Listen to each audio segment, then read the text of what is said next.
नमस्कार। आप सभी का हार्दिक स्वागत एवं अभिनंदन। साथियों, सहायक आचार्य भर्ती प्रक्रिया विषय हिंदी ये दोनों प्रश्न पत्र 17 मार्च को आयोजित हो चुके हैं और उसके आयोजन के उपरांत बहुत सारे साथी जो मेरे से जुड़े हुए हैं, जिनसे मेरा नियमित संवाद होता रहता है। काफ़ी साथियों ने एक अनुग्रह भी व्यक्त किया था, सर उसकी प्रकृति के संदर्भ में अपने विचार व्यक्त करो कि प्रश्न पत्र किस प्रकार का था, जटिल था, सरल था, और एक संभावित जो आंकड़ा है साक्षात्कारी कटऑफ का वो, और अंतिम कटऑफ के संदर्भ में जो जिज्ञासा व्यक्त की थी उसी संदर्भ को लेकर मैं अपने विचार आपके समक्ष रख रहा हूँ। संभव है साथियों कि आप इन विचारों से सहमत नहीं हो, और सबके अपने अपने विचार भी रहते हैं, अपने अपने तर्क रहते हैं, अपना अपना अन्वेषण रहता है, किंतु एक संभावना है जो मेरे द्वारा व्यक्त की जाएगी, और हो सकता है कि भविष्य में आगामी साक्षात्कार की प्रक्रिया के मद्देनजर उक्त आंकड़े आपके लिए सहायक भी सिद्ध हों। तो सबसे पहले साथियों, आज के इस वीडियो में सबसे पहले जो प्रश्न पत्र आयोजित हुआ है उसके कठिनता के स्तर और उसकी प्रकृति के संदर्भ में सामान्य सी विवेचना मेरे द्वारा व्यक्त की जा रही है। सबसे पहले बात करते हैं पहला प्रश्न पत्र कि पहला प्रश्न पत्र किस प्रकार का था। तो साथियों, पहला प्रश्न पत्र पूर्व की भर्ती से 2020 की भर्ती से भी हम तुलना करेंगे। 2020 की जो भर्ती प्रक्रिया है उससे कहीं ना कहीं जटिल था। इसी प्रकार दूसरा प्रश्न पत्र भी पूर्व की भर्ती प्रक्रिया से जटिल था। पर यहाँ एक विषय उभरता है साथियों कि पहला प्रश्न पत्र जो इस भर्ती में आयोजित किया गया वो भले ही जटिल है तथापि पूर्व की भर्ती से सरल बन जाता। अब आपको लग रहा होगा कि ये विषय जो मैंने व्यक्त किया वो अपने आप ही अंतर विरोधों से युक्त है। आप समझे साथियों कि ये प्रश्न पत्र जटिल है पूर्व की भर्ती से। अगर केवल दोनों प्रश्न पत्रों को सामने टेबल पर रखा जाए और मेज पर रख के फिर इन दोनों का अवलोकन करें तो कोई भी कह सकता है विशेषज्ञ कि 2023 की जो भर्ती प्रक्रिया है उसका प्रश्न पत्र जटिल है। फिर भी पूर्व की भर्ती प्रक्रिया से वो सरल हो जाता है। इसका कारण है साथियों कि जब 2020 की भर्ती प्रक्रिया के साथी और हम मुझसे जुड़े हुए या हम साथी जब तैयारी कर रहे थे उस स्थिति में हमारे सामने 2014 का जो प्रश्न पत्र था भर्ती का वो आदर्श रूप में था और उसी के अनुक्रम में हमने तैयारी भी हमारी पूर्ण की थी। और इस भर्ती प्रक्रिया के लिए साथियों के सामने 2020 एक आदर्श रूप में था और उसी के रूप में, उसी के अनुक्रम में, उसी के अनुपालना में साथियों ने तैयारी की थी, अध्ययन किया था। तो कहीं ना कहीं 2020 की भर्ती प्रक्रिया वालों के लिए जो प्रश्न पत्र था वो अप्रत्याशित था और इसी कारण बहुत सारे साथियों के प्रश्न पत्र बहुत अच्छी तैयारी होते हुए भी प्रश्न छूट गए या पहले प्रश्न में बहुत कम अंक आए, दूसरे में अच्छे अंक अर्जित हो गए। तो इस प्रकार की स्थिति उक्त भर्ती प्रक्रिया में प्रदर्शित नहीं होती है क्योंकि ये अभ्यर्थी कहीं ना कहीं मानसिक रूप से तैयार थे। वो पहले से अस्त्र और शस्त्रों से युक्त थे कि ये प्रश्न पत्र आएगा, इसी रूप में आएगा, तो पहले से ही उन्होंने तैयारी उसी क्रम में की थी। और यही कारण है कि पूर्व की भर्ती प्रक्रिया में पहले प्रश्न पत्र में अंकों का जो अनुपात है वो कम था, किंतु इस भर्ती प्रक्रिया से जुड़े हुए जो साथी हैं उनके पहले प्रश्न पत्र में पूर्व की भर्ती के अभ्यर्थियों से अधिक अंक अर्जित हो रहे हैं। ये एक बड़ा विषय मैंने आपके समक्ष रखा है और अधिकांशतः ये भी देखा गया है कि पहले प्रश्न पत्र में इस भर्ती में अधिक अंक आ रहे हैं और दूसरे में कम आ रहे हैं। अब मैं बात करता हूं दूसरे प्रश्न पत्र। दूसरा प्रश्न पत्र पूर्व की भर्ती से वाकई अप्रत्याशित मानता हूं क्योंकि 8 से 10 प्रश्न कुछ जटिलता लिए हुए हैं पूर्व की भर्ती के प्रश्न पत्र से, अर्थात 8 से 10 प्रश्न काठिन्य स्तर से युक्त लगे। यही कारण है कि पहले प्रश्न पत्र में अधिक अंक है और दूसरे प्रश्न पत्र में कम अंक अर्जित हो रहे हैं। एक तो ये पहलू है जो हमारे अंतिम कटऑफ या साक्षात्कारी कटऑफ के निर्धारण में एक अमूल्य भूमिका अदा करेगी। दूसरा विषय साथियों कि पूर्व की भर्ती प्रक्रिया के तीनों प्रश्न पत्र 2 दिवस के भीतर ही आयोजित हो गए। जैसे आज एक प्रश्न पत्र हुआ सामान्य ज्ञान का और अगले दिवस दोनों ही विषय के प्रश्न पत्र आयोजित हो गए। अब के सामान्य ज्ञान का प्रश्न पत्र पूर्व में आयोजित हो गया, तदंतर 2 माह की अवधि के पश्चात विषय का प्रश्न पत्र आयोजित हुए। इससे विद्यार्थियों के अध्ययन में अच्छी गुणवत्ता विकसित हुई और उससे प्रश्न पत्र भी अच्छे से हल कर पाए। दूसरा पहलू ये।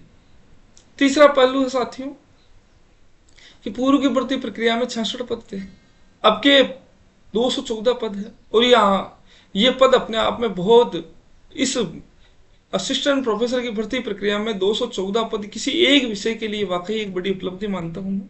ये भूतो न भविष्यति, भविष्य में इस प्रकार की विज्ञप्ति आने की कोई संभावना प्रदर्शित नहीं होती है। असंभाव्य संभावना है जिन पर विचार कर सकते हैं हम, अन्यथा 214 पद कभी भी नहीं आएंगे, कदापि इनका आगमन नहीं होगा इस प्रकार की भर्ती। 214 पद अर्थात 3 से 4 गुना अधिक पद है। इस स्थिति में मेरिट, इस दृष्टिकोण को रखते हुए भी मेरिट की एक संभावना मेरे द्वारा व्यक्त की जाएगी। तो एक आंकड़ा है प्रश्न पत्र का स्तर, और दूसरा है जो समय अवधि विद्यार्थियों को अधिक मिली है विषय और सामान्य ज्ञान के अंतर के रूप में, और तीसरा कारण है साथियों पदों की संख्या। ये 3 ऐसे तत्व है जिनके माध्यम से एक विचार रखूंगा मैं। और चौथा एक सबसे बड़ा जो कारण है साथियों, जिनसे मैं मेरे माध्यम से एक टेस्ट सीरीज भी आयोजित की गई मेरे ऐप पर, और मुझे खुशी है साथियों कि जिन साथियों ने मेरी टेस्ट सीरीज ली है उनको किसी भी प्रकार से निराशा का सामना नहीं करना पड़ा है। वो संतुष्ट है, प्रसन्नचित्त है, और उनसे मेरा संवाद हुआ है। जब मैंने प्रश्न पत्र की प्रकृति का अवलोकन किया तो मैं ये तो दावे के साथ कह सकता हूँ कि प्रश्न पत्र की प्रकृति पूर्णतः है, जो प्रश्न पत्र है उसी की प्रकृति के अनुरूप मेरे द्वारा टेस्ट सीरीज के प्रत्येक प्रश्न पत्र का निर्माण किया गया।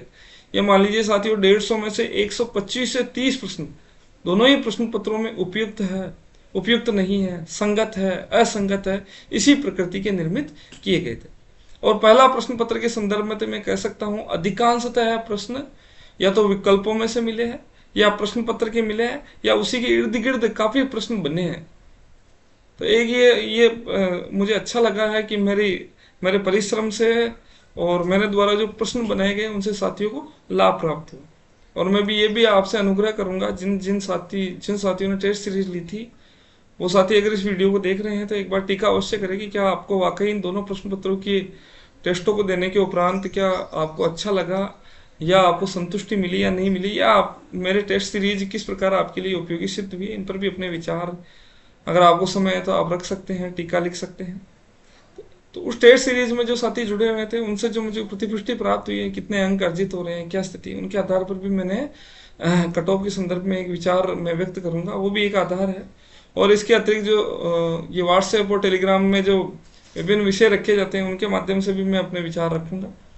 तो आप साथियों कट ऑफ के संदर्भ में विवेचना करते हैं, अधिक इस वीडियो को लंबा नहीं खींचेंगे। तो ये पीपीटी आपके सम्मुख प्रस्तुत है, और इस पीपीटी के माध्यम से ये पीपीटी आपके सामने मैं प्रस्तुत कर रहा हूं। ये सबसे पहले साथियों साक्षात्कार की कट ऑफ कितनी जा सकती है उसके संदर्भ में ये विचार है, आप देखें और समझें। सबसे पहले सामान्य पुरुष की मेरिट कितनी जा सकती है, 115 से 18। अधिक वीडियो को नहीं खींचना है। तो एमबीसी ये जहां तक ये रेखा घूम रही है उसके मध्य जितने भी वर्ग सम्मिलित है, इन वर्गों की मेरिट 115 से 118 जा सकती है। चाहे ओबीसी है, ईडब्ल्यूएस है, एमबीसी है, और इन्हीं वर्गों की महिला असारथी है, इन सभी के 115 से 118 की साक्षात्कार के लिए कट ऑफ की एक संभावना व्यक्त होती है। अब एक विषय ये भी रखेंगे साथी कि इतनी कम कैसे जाएगी 115 की गति, तो हो सकता है इससे 1-2 अंक नीचे भी चली जाए। और इसका कारण है साथियों क्योंकि सामान्य जो वर्ग है उससे ईडब्ल्यूएस अलग हो चुका है।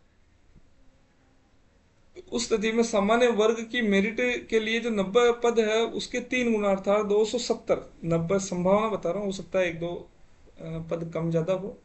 270 के इर्द गिर्द सामान्य वर्ग के अभ्यर्थी को उत्तीर्ण किया जाएगा। और इतने अभ्यर्थी इतनी बड़ी भर्ती में जब अभ्यर्थी कम बैठे हैं तो उस स्थिति में ये मेरिट सामान्य वर्ग की कम आ जाएगी। अब दूसरा जो प्रश्न उठता है, ओबीसी वर्ग के अभ्यर्थियों को अगर 3 गुना उत्तीर्ण किया जाता है तो इनकी मेरिट चली जाती है 130-35 के इर्द। किंतु चूंकि सामान्य वर्ग के जो पुरुष है, सामान्य वर्ग के अभ्यर्थियों के निकट इनको लाया जाएगा इनकी मेरिट को, तो ओबीसी के अनेक अभ्यर्थी उत्तीर्ण हो जाएंगे। ऐसी स्थिति ईडब्ल्यूएस में बनेगी, ऐसी एमबीसी में बनेगी। इसीलिए यह आंकड़ा जो 214 का 3 गुना अर्थात 642 अभ्यर्थी होने चाहिए, किंतु यह आंकड़ा लगभग 1100 से लेकर 1300 के मध्य जा सकता है। इतने अभ्यर्थी साक्षात्कार दे सकते हैं। एक पहलू ये। तो आप तैयार रहे मानसिक रूप से। ये सभी विद्यार्थी जो 115 है, इससे कम भी जा सकती है, 118 से अधिक की संभावना मुझे लगती नहीं है। अनुसूचित जाति पुरुष की 112 से 115, महिला की मेरिट में 1 से 2 अंकों की गिरावट हो सकती है, 110 से 113। एसटी पुरुष 112 से 115 अंक, एसटी महिला 114, 111 से 114 अंक। ये साक्षात्कार की संभावना है। ये जो सामने आपको पीपीटी व्यक्त हो रही है, ऐसी संभावना दिखाई दे रही है। अब साथ ही सहायक आचार्य भर्ती प्रक्रिया 2023 के अंतिम कट ऑफ के संदर्भ में विचार। कुछ साथियों को हो सकता है इस मेरिट से निराशा हो, कुछ को लगता है कि ये सही भी हो सकती है, कुछ इससे असंतुष्ट भी हो सकते हैं। पर साथियों, सामान्य वर्ग की जो मेरिट है वो 155 से 158 के बीच में संभावना, और इसका एक कारण है क्योंकि जो टेस्ट सीरीज मैंने संचालित की थी उसमें ही लगभग 8 से 10 विद्यार्थी ऐसे हैं जिनके 150 से अधिक अंक आ रहे हैं, और 7-8-10 विद्यार्थी ऐसे हैं जिनके 145 से 150 आ रहे हैं, और 7-8-10 विद्यार्थी ऐसे हैं जिनके 140 से 145 आ रहे हैं। तो लगभग मुझे लगता है कि ये आंकड़ा 155 से 158 के मध्य रहेगा, क्योंकि मुझे लगता है पूरे राजस्थान में 25 से 30 विद्यार्थी ऐसे मिल जाएंगे जिनके 155 से अधिक अंक होंगे। इसी प्रकार 25 से 30 विद्यार्थी ऐसे मिलेंगे जिनके 145 से 150 अंक होंगे। इसी प्रकार 25 से 30 विद्यार्थी मिलेंगे जो 140 से 145 हो। तो अगर साक्षात्कार के 10 से 12 अंक अगर औसत माने 140 वाले 145 वाले को अगर औसत मान के, तो ये आंकड़ा 155 से 158 के मध्य स्थिर हो सकता है। तो 155 से 158 हो सकता है, मुझे लगता नहीं कि 155 से कम जा सकती है मेरी। तो 155 से 158 के मध्य एक संभावना है। संभव है 159 भी चली जाए, पर इससे अधिक संभावना मुझे लगती नहीं 155 से 158। सामान्य महिला के लिए आंकड़ा अप्रत्याशित रह सकता है। आपके सामान्य महिला और पुरुष में भी अंतर रहेगा। कारण है महिलाओं के अंक वाकई कम अर्जित हो रहे हैं। जो 8 से 10 विद्यार्थियों के नाम बताए मैंने जिनके 150 से अधिक अंक है मेरी टेस्ट सीरीज में, उसमें भी मुझे महिला अभ्यर्थी कोई भी नहीं है, इसमें सभी पुरुष है ये। तो इस स्थिति के कारण मुझे लगता है सामान्य महिला का आंकड़ा कम रह सकता है, 102 अंक। और जहां तक मेरी दृष्टि है, जिन साथियों से मेरा संवाद हुआ उससे भी मुझे ज्ञात हो रहा है कि महिलाओं के वाकई अंक कम आ रहे हैं और पुरुष के अधिक है। तो महिलाओं की मेरिट 1 से 2 अंक अर्थात 153 से 156 के मध्य एक संभावना है मेरिट के अंतिम कट ऑफ की। अन्य पिछड़ा वर्ग की मेरिट 3 से 4 अंक कम रहेगी सामान्य वर्ग से, तो 152 से 155 के मध्य एक संभावना है। और हो सकता है 155 से 156 भी चली जाए तो अतिशयोक्ति नहीं होगी। अन्य पिछड़ा वर्ग महिला की 151 से 154 के मध्य हो सकती है स्थिर, ये आप ध्यान रखें। ईडब्ल्यूएस पुरुष 148 से 151 अंक के मध्य, ईडब्ल्यूएस महिला 142 से 145 अंक के मध्य स्थिर रह सकती है मेरिट। एमबीसी पुरुष की 147 से 150 अंकों के मध्य जा सकती है साथियों। एमबीसी 141 से 144 के मध्य संभावना है। एससी 136 से 139 के मध्य जा सकती है। एससी महिला के अंदर 134 से 137 के मध्य स्थिर हो सकती है मेरिट अंतिम कट ऑफ। एसटी पुरुष की 139 से 142 के मध्य, और एसटी महिला 137 से 140 के मध्य। ये आंकड़े मेरे द्वारा प्रस्तुत किए गए हैं। अब मैं साथियों आपसे आग्रह करूंगा कि आप इन आंकड़ों पर, ये आंकड़े मेरे लिए व्यक्त करना एक मजबूरी थी, क्योंकि प्रतिदिन 4 से 5 साथियों के ऐसे कॉल और संदेश प्राप्त होते हैं जिनका विषय यही रहता। और ये भी सत्य है कि जिज्ञासा अवश्य बनी रहती है कट ऑफ के संदर्भ। जब हमने परीक्षा दी थी तो हमारे भी प्रतिदिन यही हलचल चलती थी कि मेरिट कितनी जाएगी, साक्षात्कार कितनी रहेगी, ऐसे ही विकल्प प्रश्नों पर अधिकांश चर्चा होती है। इसीलिए मैंने इस जिज्ञासा निवृत्ति के लिए ये वीडियो बनाया है। अब साथियों, इस मेरिट से 2 संभावनाएं निकलती है। संभव है कुछ साथी आपसे जिनके अधिक अंक आ रहे हैं उस मेरिट से संतुष्ट होकर इससे अधिक का भी अनुमान लगा ले। दूसरे वे विद्यार्थी है जो ये संभव है कि इस मेरिट को अधिक मानते हुए इससे कम पर विचार रखें। तो साथियों, अपने अपने विचार है, अपने अपने राम है सभी के। आपका हो सकता है दृष्टिकोण भिन्न है, आपका दृष्टिकोण ये अपना दृष्टिकोण है, ये उनका दृष्टिकोण है, चारों तरफ कोण ही कोण है, पर पथ पर यथार्थ जरूर गौण है। एक अच्छी पंक्ति मैंने आपके समक्ष रखी है। तो अब साथियों, यहाँ एक तलाकशुदा के संदर्भ में कि तलाकशुदा की मेरिट कितनी जा सकती है। तो साथियों, 153 से कम 20 से 25 अंक आप कम कर लीजिए। तो तलाकशुदा का 135 के आसपास, यानी 130 से 135 के मध्य अगर संभावना बनती है इनकी, हो सकता है इससे कम ज़्यादा भी चला जाए, क्योंकि इसका पता नहीं चलता है, पदों की संख्या कम रहती है, इसीलिए इनका सटीक अनुमान लगाना थोड़ा सा असंभव रहता है। और विधवा के संदर्भ में है, इनका आंकड़ा संभव है 125 से 30 रह जाए, ये संभावना है। पर विधवा की मेरिट यहाँ रहने की संभावना अधिक है, हो सकता है तलाकशुदा की 140-45 भी चली जाए, संभावना है। अब साथियों विकलांग के संदर्भ में, तो विकलांग वर्ग के अंदर सभी वर्गों की जो मेरिट है वो 140 से कम ही रहेगी, ये संभव है। अलग अलग है उसमें अर्ली विडी, तो 140 से कम रहने की पूरी संभावना सभी वर्गों में, 140 से 42 के मध्य रहने की संभावना इससे कम रहेगी। हो सकता है किसी वर्ग में 135 रह जाए, किसी में 130 रह जाए, 125 रह जाए। एक है साथियों भूतपूर्व सैनिकों के संदर्भ में, तो भूतपूर्व वर्ग में अब के क्या है, परिवर्तन कर दिया गया, प्रत्येक वर्ग में रहेगा। तो इसमें 130 सभी वर्गों में मुझे नहीं लगता 130 से अधिक मेरिट जाएगी, 130 132 इससे ज़्यादा मेरिट जाने की संभावना मुझे कम ही दृष्टिगोचर होती है, कदाचित इससे कम ही आंकड़ा रहेगा। तो साथियों ये मेरिट के संदर्भ में कुछ विचार है सामान्य से, जिनको व्यक्त करना कोई अनिवार्य और आवश्यकता नहीं थी, तथापि मैंने व्यक्त किया है, एक संभावना है। अब साथियों तैयारी किनको करनी है, तो तैयारी जिनके 120 से अधिक अंक है वो सभी तैयारी करें, क्योंकि आरपीसी के अंतिम उत्तर कुंजी आने के बाद में फिर बहुत सारा फेरबदल होगा, तो बहुत बड़े फेरबदल की संभावना। यद्यपि मैं आपको कह दूं कि डिलीट होने की संभावना कम रहेगी। पूर्व की भर्ती में साथियों ने अनुमान लगाया था 10-12 प्रश्न डिलीट होंगे, किंतु एक एक प्रश्न ही डिलीट हुए जहां तक मुझे ज्ञात है। तो अब की भर्ती में भी 2 या 3 से अधिक प्रश्नों से अधिक के डिलीट होने की मुझे संभावनाएं लगती नहीं है। तो ये विचार मैंने व्यक्त की है, आशा करता हूँ इनसे कुछ आपको सहायता अवश्य प्राप्त होगी। धन्यवाद, नमस्कार।